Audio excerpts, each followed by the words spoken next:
Saudara-saudariku yang terkasih dalam Kristus, selamat bertemu kembali dalam kutipan Injil dan renungan harian pada hari ini. Salam sejahtera buat saudara-saudari semua dimanapun Anda berada. Damai dan sukacita oleh Roh Kudus melimpahi dalam hati dan kehidupan saudara-saudari semua. Amin. Saudara-saudari yang terkasih, sebelum kita mendengarkan sabda Tuhan hari ini, marilah kita berdoa. Dalam nama Bapa dan Putra dan Roh Kudus. Amin. Ya Yesus yang setia, Engkau menarik aku dengan tali kesetiaan dan mengikatku dengan kasih karunia-Mu, agar aku hidup menurut ajaran-Mu. Engkau tidak memanggil aku untuk sukses, tetapi Engkau memanggil aku untuk setia. Setia dengan pilihan hidupku saat ini. Semoga aku selalu mau belajar untuk menjadi murid yang taat pada kehendak Sang Guru, agar aku tak kehilangan sedikit pun upah mahkota keabadian yang telah Engkau sediakan bagiku, kini dan sepanjang segala masa. Amin. Bacaan dari kitab Hakim-Hakim, bab 6, ayat 11 sampai ayat 24a. Pada zaman para hakim datanglah malaikat Tuhan dan duduk di bawah pohon terbantin di Ofra, milik Yoas, orang Abisyer. Ketika itu Gideon anak Yoas sedang mengelirik gandum di tempat pemerasan anggur agar tersembunyi bagi orang Midian. Malaikat Tuhan lalu menampakkan diri kepadanya dan berkata, "Tuhan sertamu, pahlawan gagah berani." Jawab Gideon kepadanya, "Ah, Tuanku, jika Tuhan menyertai kami, mengapa semuanya ini menimpa kami? Di manakah segala perbuatan-perbuatan yang ajaib yang diceritakan oleh nenek moyang kami kepada kami? Ketika mereka berkata, 'Bukankah Tuhan telah menuntun kita keluar dari Mesir?' Tetapi sekarang Tuhan membuang kami dan menyerahkan kami ke dalam cengkraman orang Midian." Lalu Tuhan berpaling kepada Gideon bersabda, "Pergilah dengan kekuatanmu ini dan selamatkanlah orang Israel dari cengkraman orang Midian. Ketahuilah, akulah yang mengutus engkau." Tetapi Gideon menjawab, "Ah, Tuanku, dengan apakah akan kuselamatkan orang Israel? Ketahuilah, kaumku adalah yang paling kecil di antara suku Manasye, dan aku pun yang paling muda di antara kaum keluargaku." Bersabdalah Tuhan kepadanya, "Akulah yang menyertai engkau, sebab itu engkau akan memukul kalah orang Midian sampai habis." Maka jawab Gideon kepadanya, "Jika sekiranya aku mendapat kasih karunia di hadapanmu, maka berikanlah kepadaku tanda bahwa engkau sendiri yang bersabda kepadaku.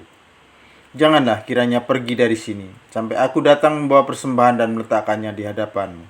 Sabdanya, "Aku akan tinggal di sini sampai engkau kembali." Maka masuklah Gideon ke dalam, lalu mengolah seekor anak kambing dan roti yang tidak beragi dari tepung sefa. Ditaruhnya daging itu dalam bakul dan kuahnya dalam periuk. Lalu dibawanya kepada malaikat di bawah pohon terbantin dan dihidangkannya. Bersabdalah malaikat Tuhan itu kepada Gideon, "Ambillah daging dan roti tak beragi itu, letakkanlah di atas batu ini, dan tuangkanlah kuahnya." Gideon berbuat demikian. Lalu malaikat Tuhan mengulurkan tongkat yang ada di tangannya. Dengan ujung tongkat itu disentuhnya daging dan roti itu. Maka timbullah api dari batu dan memakan habis daging dan roti itu. Kemudian malaikat Tuhan itu menghilang dari pandangan Gideon. Maka tahulah Gideon bahwa malaikat Tuhan, ia berkata, "Celakalah aku, Tuhanku Allah, sebab aku telah melihat malaikat Tuhan dengan berhadapan muka." Tetapi Tuhan bersabda kepadanya, "Selamatlah engkau, jangan takut, engkau tidak akan mati." Lalu Gideon mendirikan mezbah di sana bagi Tuhan dan menamainya, "Tuhan itu keselamatan." Demikianlah sabda Tuhan. Syukur kepada Allah. Mazmur tanggapan. Tuhan menjanjikan keselamatan kepada umat-Nya. Refrain, Tuhan menjanjikan keselamatan kepada umat-Nya.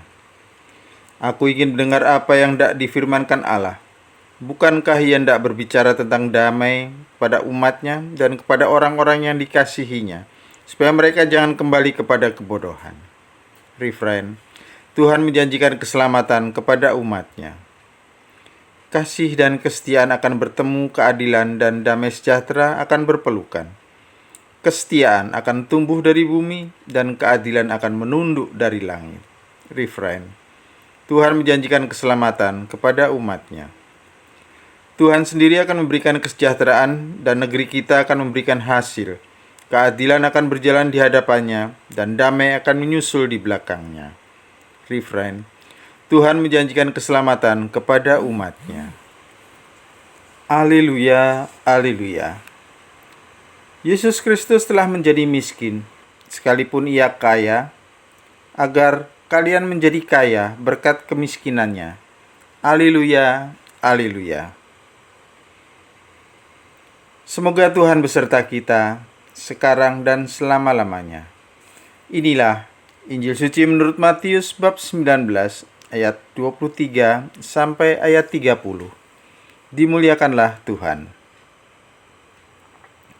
Yesus bersabda kepada murid-muridnya, Aku berkata kepadamu, sungguh, sukar sekali bagi orang kaya untuk masuk ke dalam kerajaan surga.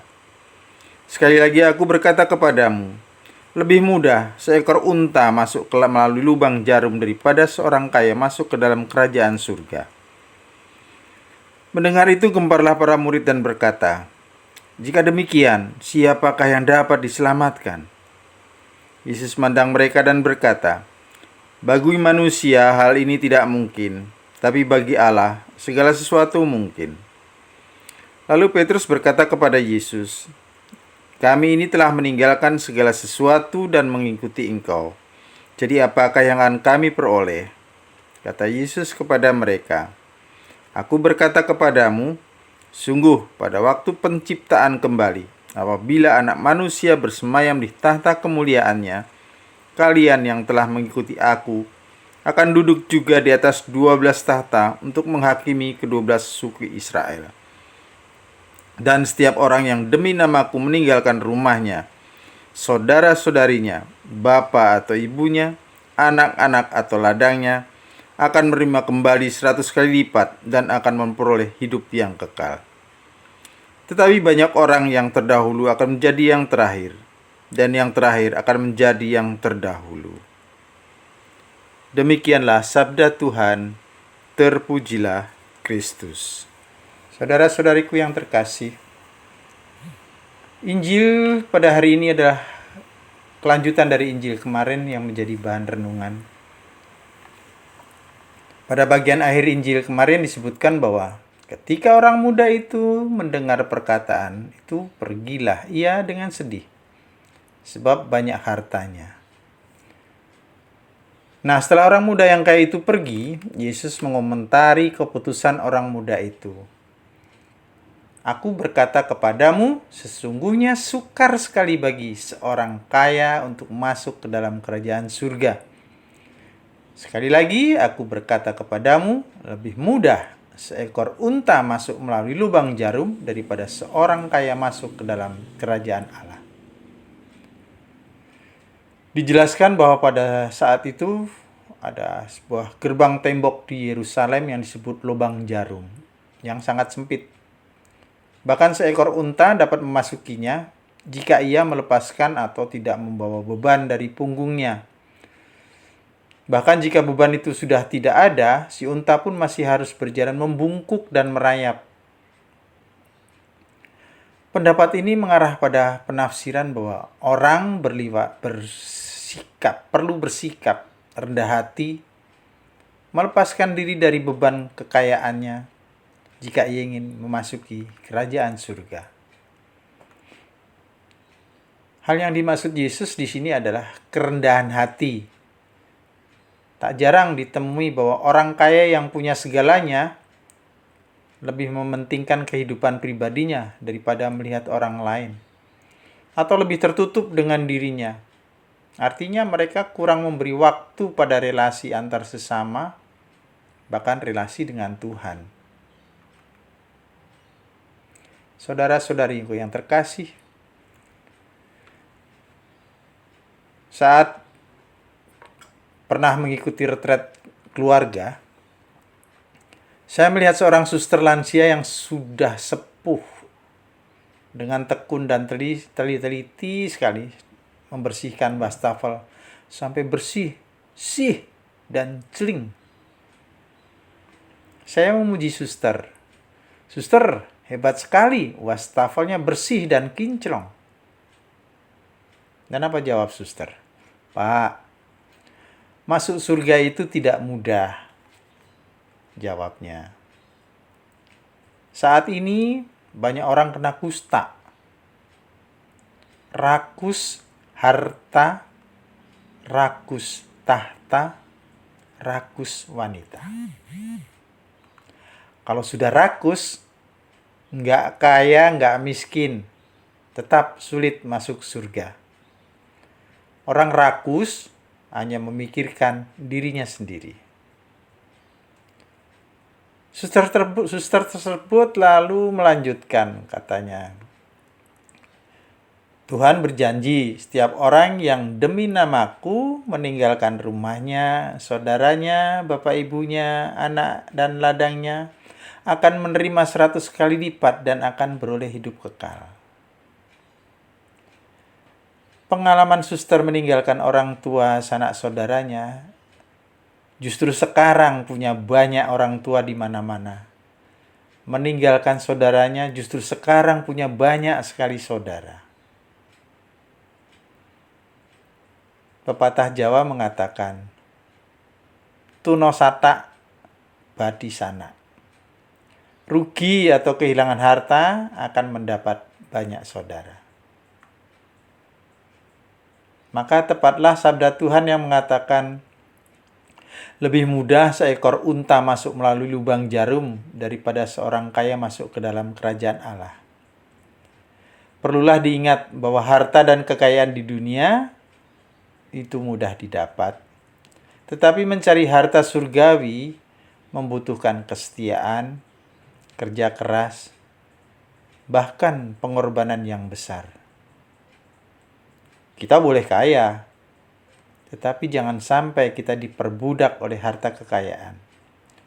Kita boleh menjadi amat kaya, tetapi jangan sampai kekayaan itu menjadi penghalang bagi pertumbuhan iman kita kepada Kristus dan kepedulian kita kepada sesama.